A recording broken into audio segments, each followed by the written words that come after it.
Заві буде в другій фазі нового будинку радіотелевізії Vojvodini na Mišeluku dostati milijardu i 800 milioni dinari i za stotu sumu bi mali bud zakončeni roboti na budinku RTV-a u budovateljnim smislu.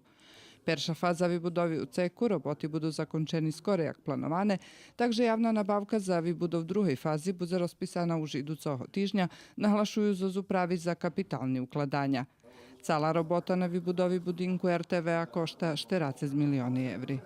40 miliona eura u ovom trenutku da izdvoji Nemačka. 40 milioni evri u tej chvíľky, keď by vydvojila Njemecka, bolo by veľo, a nie Serbija, ktorá prepoznala interes žiteľov Vojvodiny i Srbiji u celosci i zaňatých u radioteleviziji Vojvodini, tá opredzeljela toti značni sredstva majući u ohľadze na sam pred državni interes vekšinskog narodu, ali i interes menšinskih narodov kotri tu žiju, poneže mi pravime programu na 14, odnosno 15 menšinskih jazikoh.